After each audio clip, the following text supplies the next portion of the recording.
C'était important pour vous d'être là aujourd'hui? D'abord parce que évidemment toute forme de violence d'ailleurs, que ce soit conjugale, psychologique, sexuelle, etc. Évidemment que ça nous touche. J'allais dire, c'est de la pure empathie aussi. Et quand on a été au début du confinement, je ne sais pas pourquoi, c'est la première chose à laquelle j'ai pensé. Alors aussi, je ne peux pas trop en parler là, mais j'ai un projet aussi d'écriture et de réalisation sur les violences, mais surtout sur la reconstruction, parce que c'est de ça aussi qu'il faut parler aussi, c'est de la suite, de reconstruire.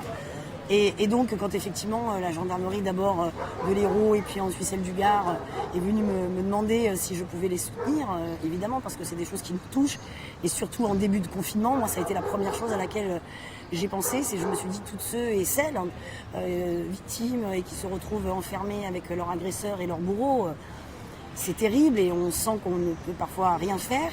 Et je trouve que là, de pouvoir faire passer des messages comme ça par le biais de pharmacies, et encore une fois, merci à nos pharmacies, merci à nos soignants, parce que c'est les premiers aussi parfois à détecter et qui peuvent justement faire passer les numéros d'urgence grâce à des sacs comme vous avez pu voir ou des petites affichettes, parce qu'on ne se rend pas compte, mais il y a beaucoup de gens qui n'ont pas forcément accès à la télé, qui n'ont pas forcément accès à Internet, qui sont un peu bloqués, et donc dans les commerces, surtout dans les pharmacies qui sont quand même des commerces qui sont, j'allais dire, presque de proximité, en tout cas très proches, ça permet de faire passer les messages.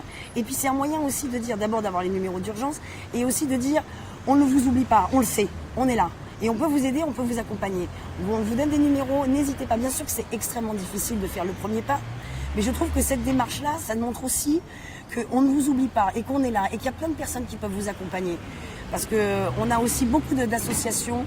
Il y a des assistantes sociales, il y a des forces de l'ordre, que ce soit dans la gendarmerie, que ce soit dans la police. Il y a des gens formidables qui sont prêts à écouter, qui sont prêts à vous accompagner, qui sont prêts à vous soutenir.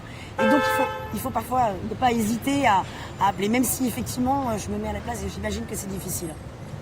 Personnellement, ça vous touche? Pourquoi cette cause-là?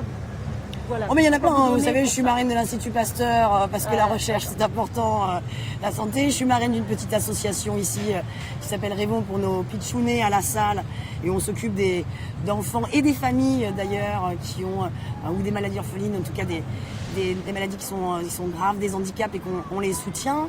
Et puis effectivement les violences, mais personnellement parce que ça me touche, parce que je me dis que peut-être qu'avec ma notoriété, parfois ça permet de peut-être mettre un petit coup de lumière, pas un coup de pouce parce que je peux rien faire malheureusement et j'adorerais, mais en tout cas ça permet de mettre en lumière c'était l'association, les aides, parce que moi je fais partie aussi des gens qui disent on fait aussi des choses merveilleuses. L'homme est capable de faire des choses atroces, mais aussi on peut faire des choses merveilleuses, et qu'il y a des gens, beaucoup de gens, et on n'en parle pas assez, qui sont là, qui aident, qui vous écoutent. Il y a les associations sociales, comme je vous dis.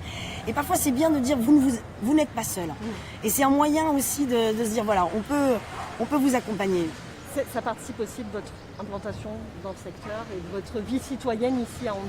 Oui, bien sûr. Et puis voilà, puis il y a vrai que tout ce qui s'est passé là, et qui va encore, parce que malheureusement, je pense que les conséquences vont être très difficiles de ce qu'on est en train de vivre. Je pense à tous ceux qui ne vont pas retrouver de travail, qui vont se sentir exclus, ou ça va être... Et donc voilà, ça va être très difficile dans tous les métiers, malheureusement.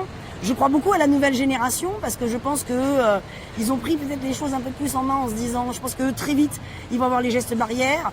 C'est vrai que le masque, nous, on a toujours été, on se moquait un peu des Asiatiques qui avaient le masque, alors que maintenant, on se rend compte qu'en fait, c'est eux qui avaient raison, parce que, par respect, ne serait-ce que quand on est malade, de mettre un masque pour éviter d'infecter les autres. Je pense que la jeunesse, elle voit tout ça, donc je pense que pour eux, ça va être difficile, mais je pense qu'ils l'ont...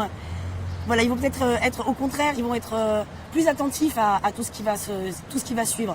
Et puis aussi, même d'être ici, je me suis dit, non parce que je suis d'ici, mais j'ai l'impression que maintenant on va peut-être faire plus attention aussi à acheter des choses locales, à faire attention aussi à tout ce qui se passe autour de... Moi je suis marraine de l'Institut Pasteur et on dit toujours qu'un virus est un avion de nous. Et c'est vrai que d'acheter cette surconsommation qu'on a et qu'on achète dans des pays extrêmement loin, alors qu'on a aussi des choses qu'on fait formidablement bien en France, et que c'est mieux parfois d'acheter des fruits de saison de façon locale. Moi j'ai trouvé ça super aujourd'hui d'avoir des petits épiciers qui ont joué le jeu jusqu'au bout, qui ont pris des risques énormes à continuer à nous servir, et je me dis il va falloir leur rendre ça et arrêter d'aller dans la surconsommation et d'aller acheter des choses qui vont très très loin et qu'on est capable de faire formidablement bien. Donc voilà. Allez, hop. Et puis je vais faire un autre truc aussi, c'est que comme là évidemment les prochaines vacances vont être un peu difficiles pour tout le monde. Et ça serait bien qu'on puisse aller évidemment se balader en France, alors évidemment en respectant les 100 km, mais peut-être que d'ici là ça va changer. Mais de dire aux Français, on a un super beau pays, on a des super belles régions, donc moi je vais faire un truc de la région pour essayer d'amener, parce que comme on n'aura plus l'étranger, il faut penser à tous les hôtels, tous les bars, ça va être très très compliqué pour eux, pour tous les commerces, allons revisiter notre pays et avec nos localités, nos marchés et soutenir tous ceux qui ont été là pendant le confinement et qui nous ont aidés. Donc voilà.